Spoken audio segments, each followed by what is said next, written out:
Well, hello. Today we'll practice reverse applique, an advanced technique. Sue Patton shows us some lovely quilts, and I'll answer the biggest question for the starting professional quilter. How do you decide what to charge? So stay tuned.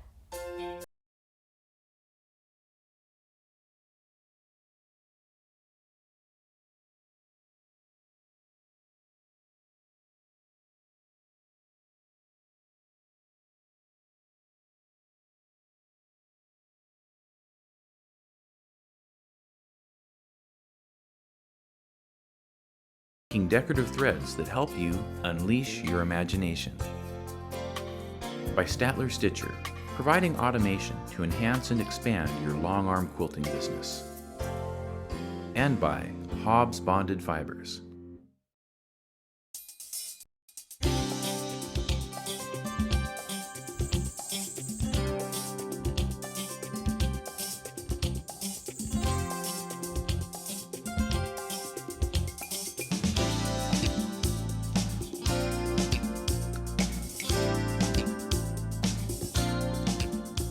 We've got good things for you today. We're going to do reverse applique, and we'll talk about how professional quilters set their rates. But before that happens, take a trip with me to see an exceptional quilter.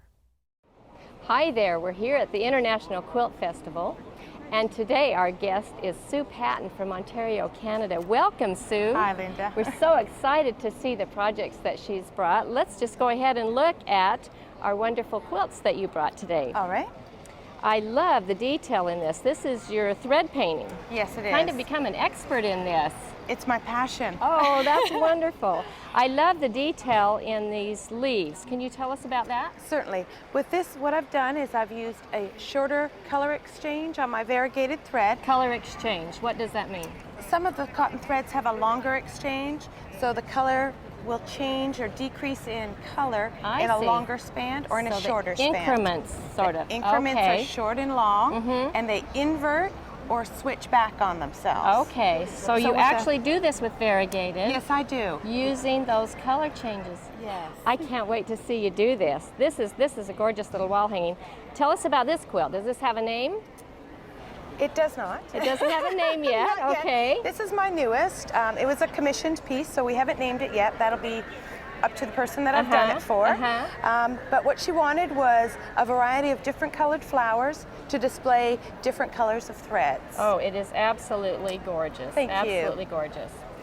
This one, I think, is one of my favorites. Oh, thank you. This one comes from a painting I did in high school. Oh. So I inverted it back to a simple applique type of design, sketched it through a light box, and then just went in and started to play. Wow, I love the house there in the middle. This is my dream log cabin in there. Yes. And the flowers, the color in the flowers. And these are all done with variegated threads These again? are all done with multiple tones of variegated threads. And the outside where you have the leaves, you've just stitched so close. Was this a pattern in the fabric? It was preset already in there, and I just ran a stitch all the way around it to make it appear as though it was appliqued on. And then these are? These pieces, I love the fabric so much, I had to take the scraps, cut some leaves out, and then I just simply placed them all over the picture and stippled them down. Well, it gives that wonderful fall effect. It's just you. Absolutely gorgeous. And the last one we have to look at. This quilt was actually done for my mother. Oh, yeah, so it's hers. And this was my first attempt.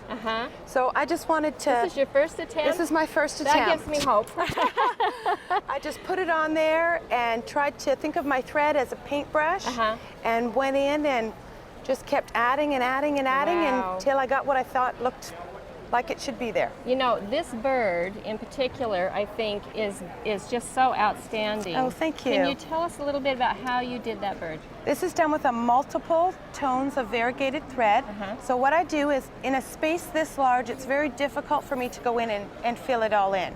So I took the larger exchange. Okay, so that's one with a very long exchange several because inches. of the large space. Okay. I went in with all of the dark tones and set my design, and then I changed my thread choice to a shorter exchange of a crew so that it was just light tones of the same color combinations. Yes. Okay. And then went back and did all my fill-in. so that I had a guide for which direction my stitch was going to lay. Do you outline this before you start? So you? Yes, I do. Okay. Yes, So and then I go in and play in certain sections as if I was doing a sketch, and then I go in and paint it with the reverse shade of colors. Oh my goodness! And the eye. It looks like he has a real eye. This is a pop out. Pop out. What I've done is I've started with a black and gone underneath and created a knot in a circular motion. Then I change to a solid gray and I stitch very, very tight around the outside until it pops. And then you stitch over top, over top, over top. It's quite an effect. Thank you. An effect. This is gorgeous. Well, I can't wait for you to show us on the machine exactly how you do this. Okay. Okay, so now we have a piece that you've been working on, and it's going to be a gorgeous piece. Thank I can you. see that. So tell us about what you've been doing here, and then we want to see a stitch. I'll just mention first of all that the most important thing with thread art that's this thick is that you continually work the entire piece back and forth. Okay. If you create each section and complete it, you end up pulling your fabric in too tight. So you're stabilizing the quilt, basically. Stabilizing outlining the quilt. Okay. Yes. Yeah. I start by going through and outlining all of my sections, and then I go in with a little bit of thread play just to set my shading. Okay. Then I will go back later once this section is all preset, and I start doing my fill-in.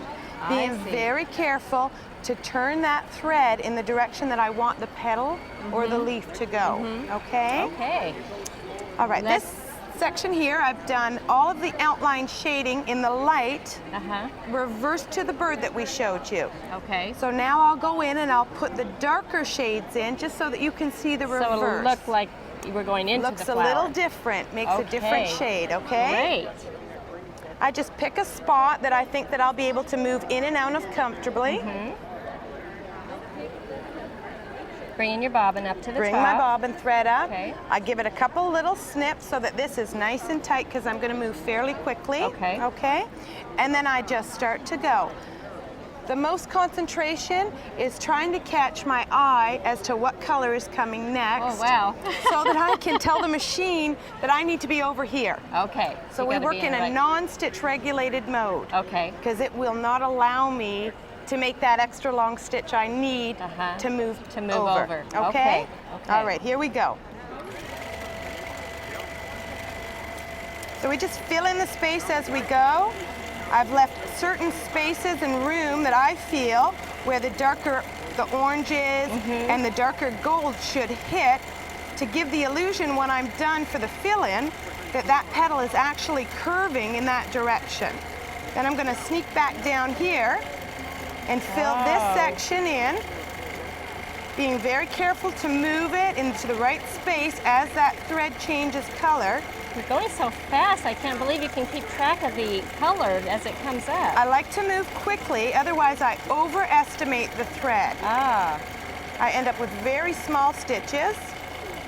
Now if I have a large space like this, I like to pre-mark it just a little and then go back and do my orange or my light fill-in. I see. You don't want to work with such a large area that it's overwhelming to you.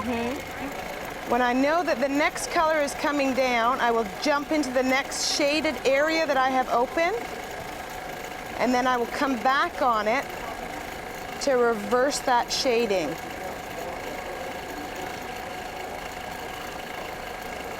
That way I'm not working too much of the fabric at one time.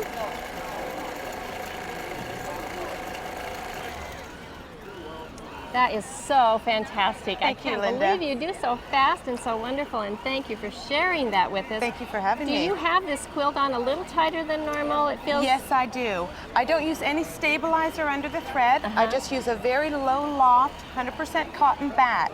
So it's very important that while it's on, to keep it nice and taut and stretched. Okay. Now before I go in and quilt the thread art, I do remove it from the machine and I lay it flat and I let it sit for a day or two. Oh, that's important. Then I remount it and the thread then loosens up because it's cotton and you don't have as many puckers or pulls. Oh, that's great. Thank you for so many for tips having me. today. I appreciate that. This has been great. Thank you, Linda. You're welcome.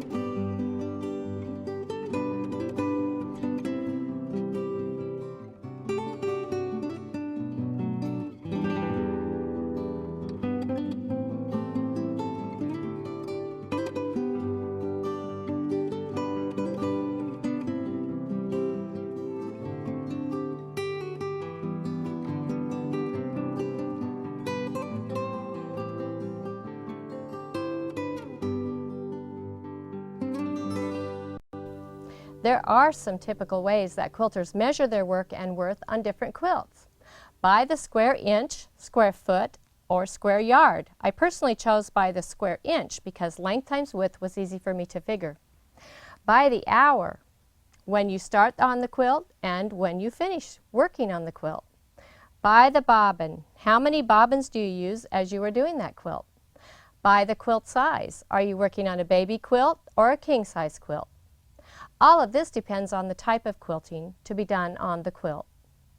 The most important thing to do, whether you're setting or asking for the price, is to understand the price structure up front for each project.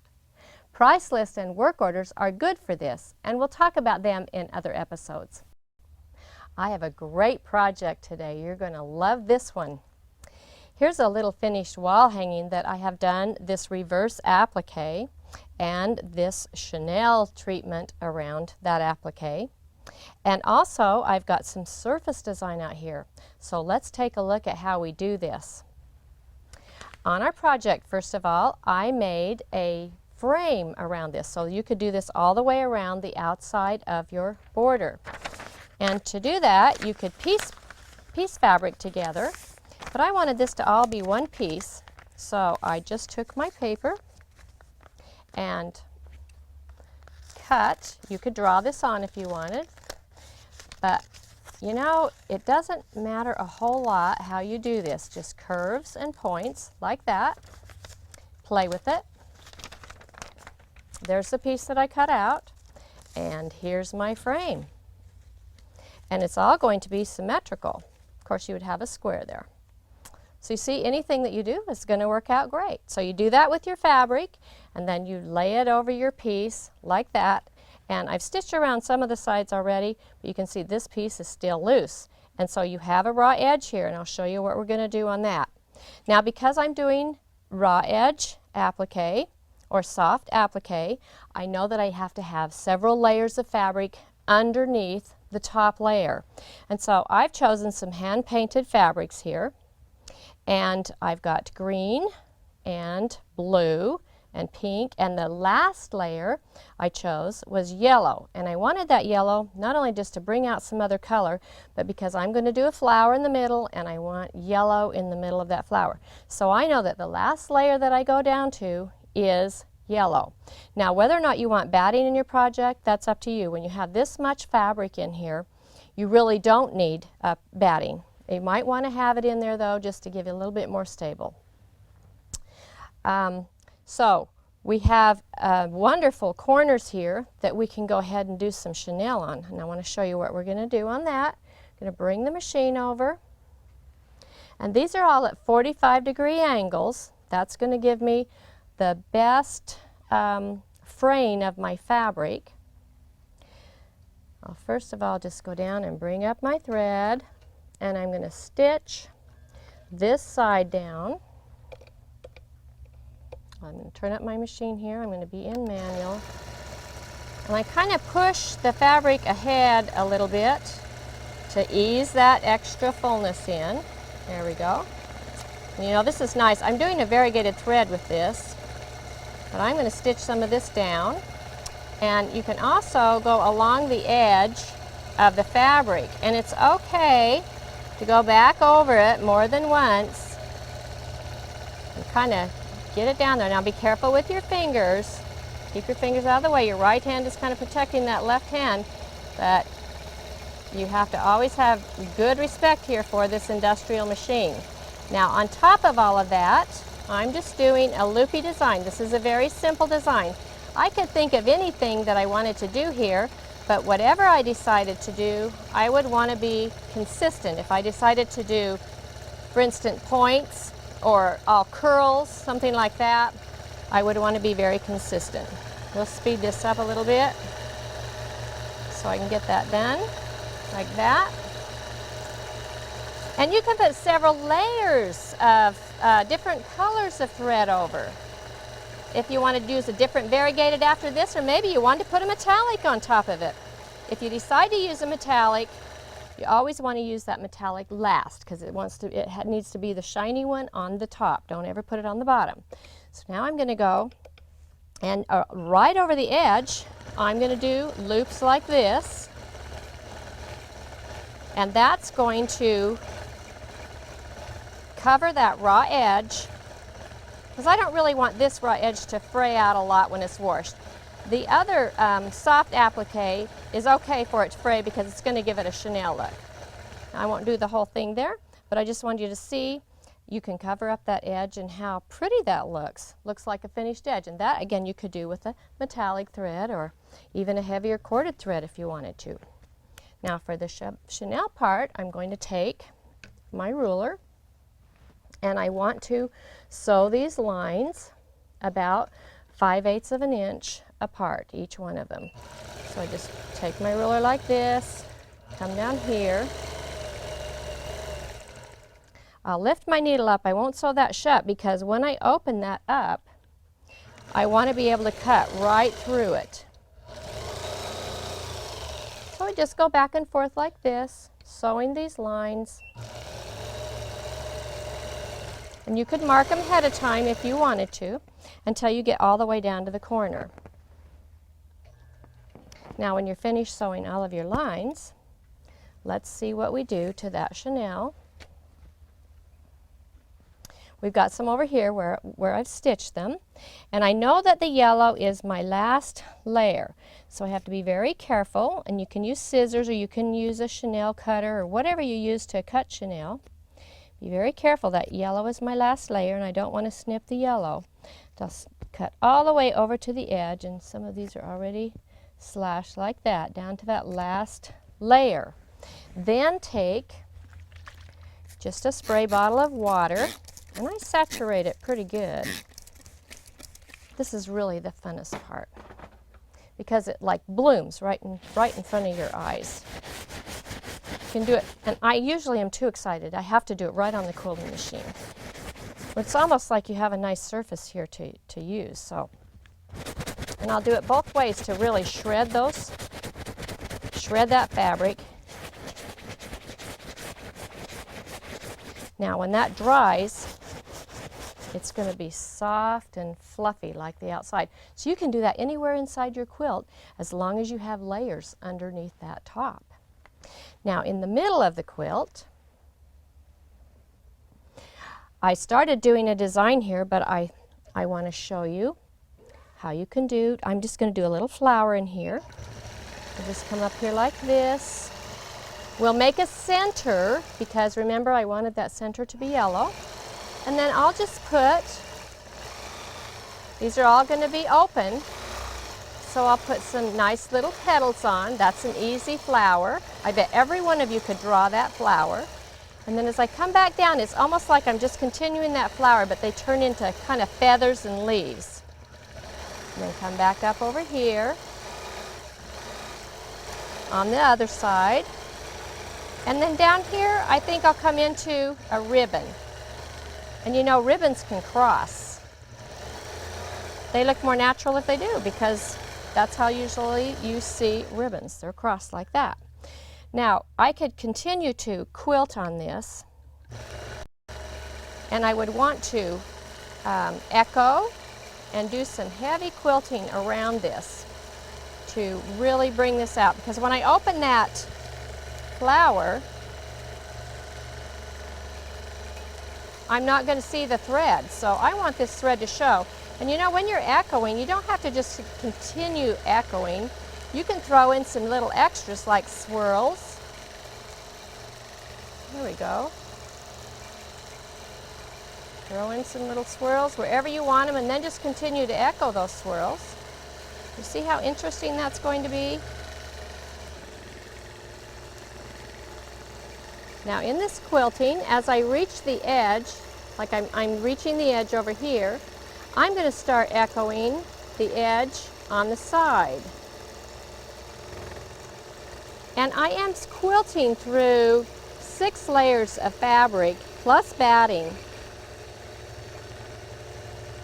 So you need to have a pretty good size needle in here. I would suggest a size 18 at least. And that might sound really big to people who have a home machine, but with long arm quilting, we have the capability of going up to a 21 So we have the capability of putting a pretty heavy needle in and still going this fast. You can see I just keep echoing. I'll just kind of come up in there. I'll do some more swirls. Anytime you feel like you're lost, just do a swirl. It's real easy. Don't know what to do? Do a swirl.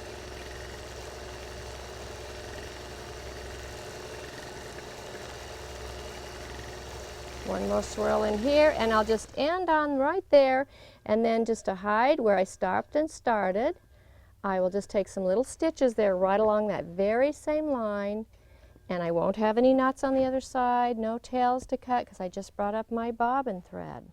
So you'd fill in that whole thing with your stitching, and then the fun part. You're going to open this up, and remember again what layer you go down to. Now when you're on a big area like this bow, I'm going to cut that and leave that about 1/4 of an inch, like that. I'm only going to cut through one layer at this point, but then when I'm finished, I go back and cut this 1/4 inch. And that's going to turn into chenille too. In fact, after you're finished, if you feel like it's too long, you can always give it a haircut. I like to leave it longer, and then you can always cut it. Now on the leaf areas, I'm going to have these as leaves. I will cut, again, just the first layer because I want that green. And I'll tilt my scissors, you see, right toward the stitching. So I leave just a little edge there, and I can cut down to whatever color I want. It might be easier to cut this after it's off. That just depends on how you feel like what you want to do. Now in the middle, remember I wanted that yellow to show. And here I will probably want to have that chenille look around in the middle rather than just a raw edge applique. So I will cut down to the yellow. I'll get it down here. I'm to the pink, so now I know I have to be very careful, because I think that pink and then the yellow. There's my yellow. Can you see that? I'm down to that point, and then I can snip the sides like that, and I can give it a little bit of a haircut.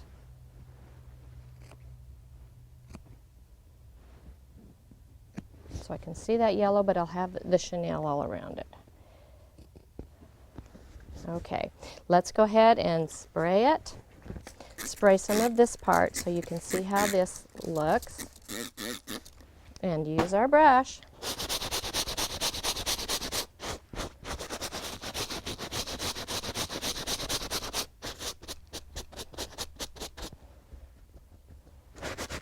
Same thing over here. It's going to make a chenille look all around that. I know it's hard to see when it's still wet, but I just love that look. And if we look at the sample that's finished, you can see what that looks like after. This one has been washed and dried several times and also gone over with the brush. So you can see what a really pretty look that gives you. We have covered some advanced techniques today, but I think they're easy techniques that anyone can accomplish. So I hope you'll try some of these and have a great time.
Next time on Linda's Longarm Quilting, we'll practice several interesting techniques on a cabin by the lake quilt top. Harry Wallner is here to show us a great new technique, how to get an embroidery look with quilting. And we'll look at copyright. Home use only, multiple commercial use restricted. What does it all mean? I'll cut through the copyright tangle. Remember, if I can do it, you can do it. See you then. For more information, visit us on the web at www.lindaslongarm.com.